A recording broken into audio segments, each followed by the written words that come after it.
Magandang araw mga idol, boxing update po tayo. Cuadro-Las Casimero ang ating nag-iisang angas ng Pinas versus Naoya Inoue. Ang monster kuno ng Japan ay magaganap ang kanilang mega fight mga idol sa taong 2025 mga idol. Chavit Singson sinigurado na ang laban ni Casimero. Salt Papi mga idol, pinulbos lang ang King. Well mga idol, yan ang ating pag-uusapan sa araw na ito.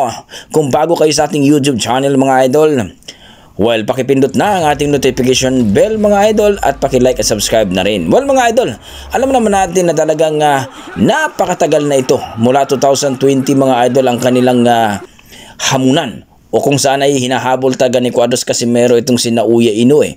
Ika nga ang monster kuno ng Japan mga idol na undisputed o kumbaga 2 times undisputed na ito sa mula sa bantamweight at super bantamweight division mga idol. Alam naman natin mga idol na ito talaga ang pinaka-best friend ni Cuadro-Las Casimero. Ika nga halimaw itong ating pambato na si Alas sa bansang Pilipinas na kung saan mga idol wala nga itong inaayawan. Kumbaga hindi namimili ng kalaban. Hindi daw kakaya ni Naoya Inoue na kumbaga kailangan lumaban daw sa mahihina para sigurado ang kanyang undefeated at mananatili daw siyang laging panalo sa laban. Well mga idol, alam naman natin na ngayon itong si Cuadro-Las Casimero ay lumapit na nga ito kay Chavit Singson mga idol, ang ating former governor mga idol na talaga namang handang tumulong kay Cuadro-Las Casimero na mapalaban nga ito dito kay Naoya Inoue, ang monster kuno ng Japan. Well mga idol, magaganap nga na ito sa bansang Japan. At ayon sa ating mga boxing man, paano daw makakalaban itong si Casimero ay suspendido ng 1 taon. Well mga idol, 2025 pa po ang kanyang laban. Kung suspendido si Casimero mga idol sa 1 taon, tamang-tama din mga idol na matapos din si Naoya Inoue sa kanyang pagdepensa sa kanyang titulo mga idol mula sa WBO at IBF. Ngayon kasi mga idol, no, ay busy rin si Naoya Inoue sa pagdepensa sa kanyang IBF mga idol. Dito kay Sam Goodmans at magaganap ang kanilang laban sa December 24 mga idol.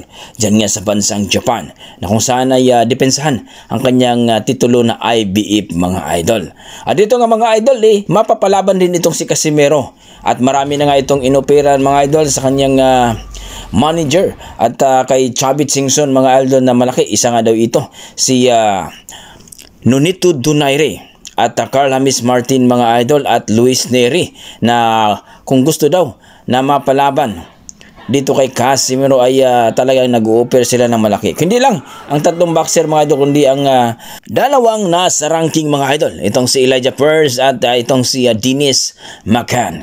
Kung magmaterialize daw ito mga idol no sa pag-o-offer ni Chavit Singson ay sigurado daw na mapalaban si Cuadros Casimero ngayong Abril mga idol. At dito nga mga idol nakita natin na talagang nagsasanay na, no? Nag-advance na po ng pagsasanay. Balik ensayo na po si Cuadro-Las Casimero mga idol sapagkat talagang gusto daw niya na makuha ang timbang na 122 para daw hindi sila alanganin sa kanilang training mga idol. At mag-hard training na daw sila mga idol pagkatapos daw ng Disyembre kasi alam naman natin mga idol na mayroong mga party pa yan. Na kung saan mga idol ngayon daw ay nag-light training na po si Cuadros Casimero at pinakita dito na talagang determinado siya na mapalaban dito kay Naoya Inoue. Alam naman natin mga idol na mega fight itong laban nila at sa bansang Japan nga daw magaganap. Lalaban muna si Inoue kay Sam Goodman at lalaban din si Casimero kung sino ang kanyang makakalaban mga idol sa 2025. Siguro ang kanilang mga laban dyan mga idol panigurado na ay nasa mga August na yun mga idol ni Cuadro-Las Casimero. Sa kabilang banda mga idol, Salt Papi pinulbos lang ang kalaban.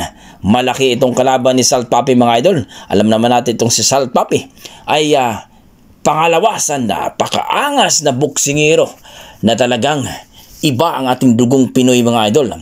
Talagang sulit ang patama ni Salt Papi dito mga idol at talagang lurong, gumapang, sumandal sa luna ang kalaban na walang malay. Na kung saan mga idol, naakwisan pa ito na nandaya daw ito. Siku daw ang nakatama dito sa kalaban. Pero nakita naman natin dito mga idol sa video na talaga namang kamao ang tumama dito kay The King. Well mga idol, ang nasasabi niya sa ating video, Naniniwala ba kayo na mapalaban itong si Casimiro dito kay Naoya Inoue sa taong 2025? Komento mo na sa baba mga idol para ating pag-usapan. Maraming salamat.